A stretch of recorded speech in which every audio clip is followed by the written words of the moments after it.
Pour la prochaine heure, vous écoutez Samedi de lire avec Amélie Boivin-Enfield. Bonjour tout le monde, bienvenue à l'émission Samedi de lire et cette semaine, je reçois l'auteur Sylvie Ouellette. Bonjour Sylvie, Bonjour. Comment ça va? Ça va très bien, merci. Et j'ai envie de te présenter aux auditeurs de Samedi de lire. Alors, tu as une formation en journalisme scientifique de l'Université Concordia.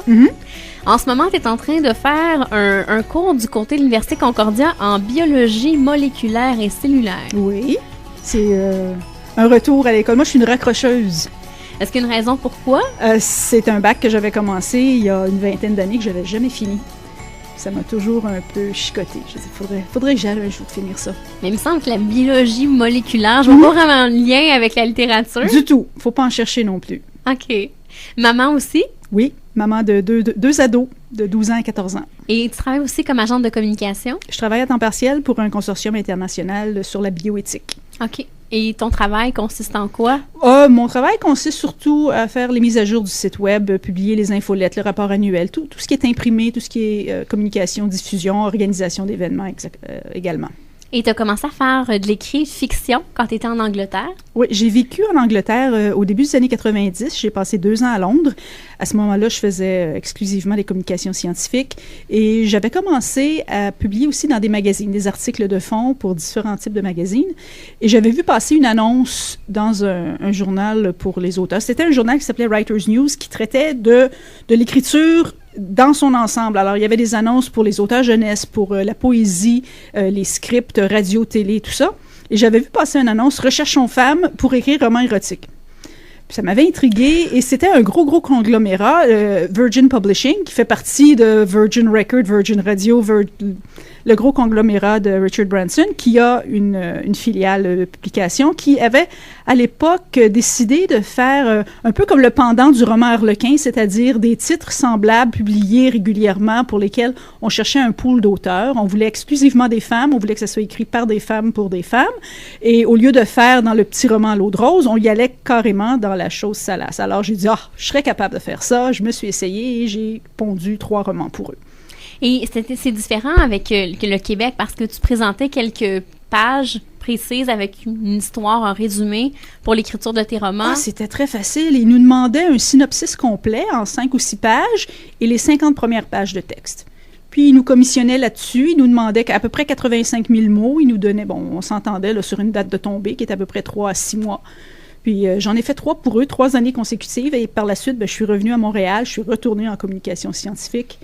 Puis, finalement, la fiction m'a rattrapée quelques années plus tard. Mais ces 3 premiers romans-là ont été traduits, distribués dans une trentaine de pays, je crois. C'était 34 pays, je pense. Aux dernières nouvelles, je pense que c'était 34 pays, 17 langues. Eux s'associaient avec des éditeurs dans différents pays, comme par exemple en Espagne pour la version espagnole, en Suède pour la version suédoise. Et jamais en France, par contre. La France n'a jamais voulu prendre ce produit anglo-saxon. Les Français ayant l'air de dire, nous, l'érotisme, on connaît ça, on n'a pas besoin d'acheter un produit étranger. Et c'est seulement une fois que je suis revenue à Montréal, quelques années plus tard, j'ai été contactée par un traducteur, Michel Saint-Germain, qui, lui, avait vu un de ces romans-là et avait demandé est-ce que les droits sont disponibles pour adaptation, traduction. Je suis sûre qu'il y a quelqu'un au Québec qui serait intéressé. Et c'est là que ça a recommencé. J'ai réembarqué dans le monde de la fiction. C'est quand même surprenant. C'est une belle fierté pour un auteur de savoir qu'on est lu partout à travers le monde.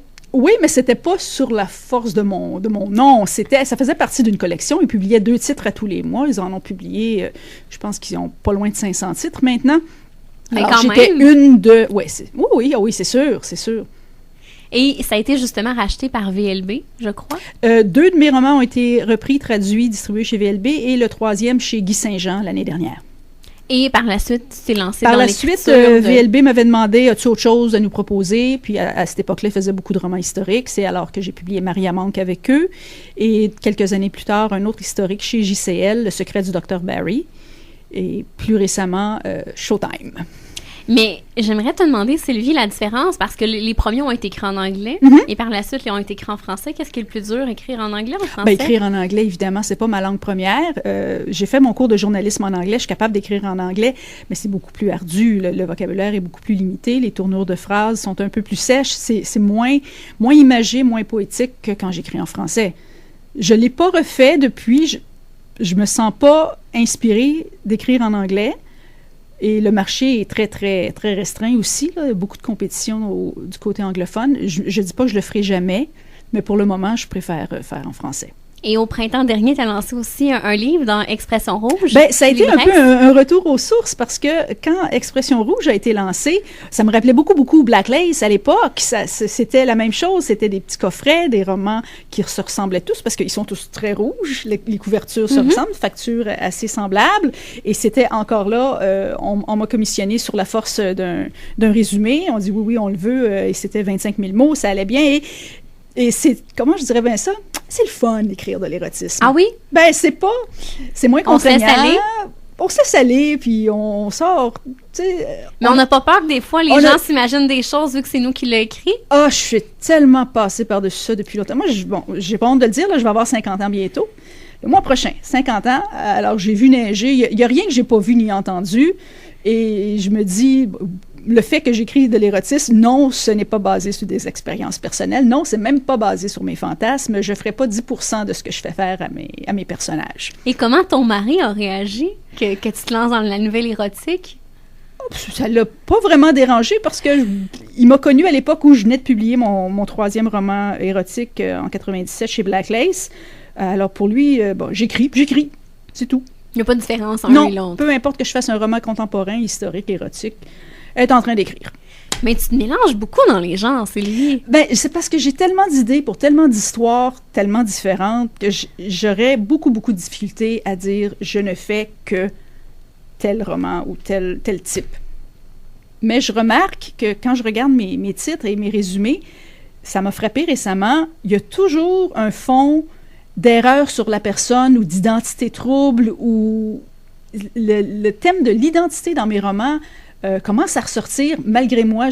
J'avais jamais pris conscience de ça avant assez récemment. Et c'est quelque chose que, par rapport à toi, tu te poses comme question? Même pas? C'est quelque chose qui doit me fasciner, j'imagine. Mais c'est classique. Je veux dire, dans l'œuvre de Shakespeare, dans plusieurs blockbusters américains, erreur sur la personne, c'est un classique. C'est vrai. Et parlons justement de Showtime. Mm-hmm.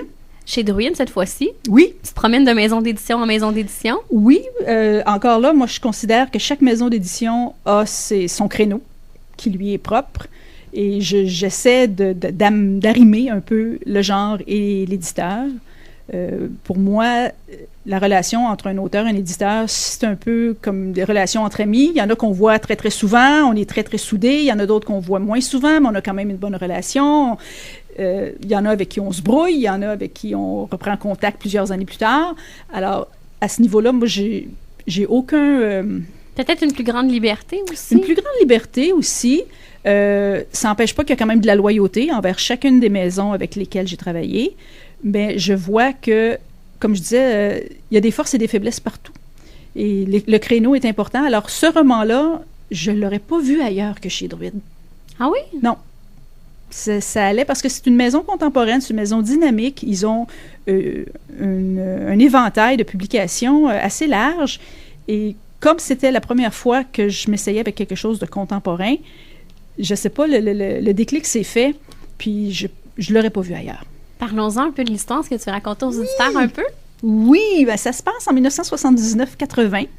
Des années que moi, j'ai pas beaucoup connues. J'avais 15 ans à l'époque, mais je me souviens des grands frères et grandes sœurs de mes amis. C'était des années où tout était encore permis, tout était beau, la vie était facile. C'est juste avant la débandade qui est survenue là, suite à la récession du début des années 80, l'apparition du sida et ces choses-là, qui a sonné la fin du party. Mais dans les années 70, surtout au Québec, aux États-Unis aussi, mais au Québec particulièrement, parce que ça se passe à Montréal, le temps était bon, il n'y avait aucun tabou, les gens étaient libres, les possibilités étaient nombreuses, l'économie était bonne, c'était un party non-stop. Sauf que ça a arrêté à un moment donné. Ça a pris fin, justement, lorsqu'est arrivée la récession et l'apparition de certaines maladies qui ont mis un stop au mode de vie de plusieurs personnes. Et dans mon roman, j'utilise un peu cette analogie par rapport à mon personnage principal qui, lui, il mène la grosse vie. Richard Masson, jeune publicitaire ambitieux et aimant la vie. Pour lui, la vie est un éternel party. Les femmes, les chars, l'argent, la drogue, tout va bien, tout est beau, jusqu'au jour où il se fait arrêter pour le viol et meurtre d'une jeune fugueuse. Au début, il ne s'inquiète pas. Il dit, je sais, je n'ai pas tué personne. Je me connais, j'ai rien à voir là-dedans. Puis bon, c'est une erreur. Sauf qu'au fur et à mesure qu'on apprend les détails de l'enquête, tout continue de pointer vers lui. Mhm. Puis il ne sait pas, est-ce que c'est un coup monté? Est-ce que j'ai eu un blackout? Est-ce que je souffre de dédoublement de personnalité? Il est complètement perdu parce qu'il s'enlise là-dedans et pour la première fois de sa vie, il n'a plus de contrôle sur rien. Lui qui avait l'habitude de mener son monde, là, il est obligé de suivre le courant et ça le déboussole complètement. Bien entendu, il y a effectivement erreur sur la personne. On finit par savoir qui est le véritable coupable. Et c'est là qu'on pense que tout est fini, tout est réglé. Non, non. Parce que lui, non seulement il est tombé de son pédestal, il a perdu son appartement, il a perdu sa job, il a perdu sa voiture, son gros char sport qu'il aimait tant. Il a tout perdu et surgit dans sa vie quelqu'un dont il ignorait l'existence et qui va tout changer. Et c'est la façon que Richard va devoir trouver de se reconstruire qui est en fait le point tournant de l'histoire et qui constitue en gros la ligne directrice de tout ça. C'est qu'on a quelqu'un qui tombe d'un piédestal de façon brutale, qui est complètement dépourvu et qui doit se reconstruire avec des éléments qui lui sont complètement inconnus. Il devient complètement un autre homme à la fin. Il devient un autre homme. Ça s'agit beaucoup. Parce qu'au départ, bon, même s'il avait 28 ans, il était insouciant, il était bambocheux, il était courailleux même, mais là ça ne marche plus pour lui. Là. Ayant tout perdu, il doit se prendre en main et il doit devenir un homme. Et ce qui est le fun, c'est de voir aussi les personnages qui gravitent autour de Richard. Oui, ben, il y a son ami de toujours, qui est André, qui le suit dans tous ses frasques depuis qu'ils sont tout petits. Ils se sont connus sur les bancs d'école, ils ont toujours été chums. Ils ont bamboché ensemble aussi. Et là, petit à petit, ben là, la relation va être mise à rude épreuve. Sa mère, Laurette, sa mère qui, bon, malgré le fait que les relations de Richard par rapport aux femmes sont un peu troubles, sa mère était l'amour de sa vie. Là. C'était pour lui là, son héroïne parce qu'elle l'avait élevée seule, malgré le fait qu'elle soit en fauteuil roulant. Au début des années 80, les gens en fauteuil roulant, on les voyait pas. Ils étaient pratiquement invisibles. Il n'y a pas beaucoup d'accommodation comme il y en a aujourd'hui. Du tout. Ça commençait à peine à ce moment-là. Et elle l'a élevée toute seule. Elle était forte. Elle lui a un peu infusé de sa force. Et là, il ne sait plus si vraiment il l'aime, parce qu'à cause des secrets de famille qui sont révélés, leur relation en prend un coup solide, mais bon, je ne vendrai pas le punch, mais ça revient, éventuellement, ça revient. Et bien entendu, ben, il y a les connaissances, les amis. Son ex-copine Denise. Son ex-copine qui est là, il l'a toujours aimée, mais il n'était pas prêt à s'embarquer. Elle est quand même là, elle l'attend, il n'est pas sûr. C'est une histoire complexe, mais pas compliquée. Je pense que j'ai quand même rendu quelque chose d'assez linéaire et j'ai cherché tout au long à mettre en avant-plan la relation mère-fils. Je pense que on se rend pas compte en tant que mère à quel point on a une influence sur l'homme que notre fils va devenir. Et au départ, mon roman était supposé s'appeler Maman. Ah oui? Parce que ça traitait de l'histoire d'un homme, sa relation par rapport à sa mère et d'autres femmes autour de lui. Encore là, je ne livrerai pas le punch, mais ça traitait beaucoup de ça. Puis finalement, bon, en cours de correction, révision, le titre a changé.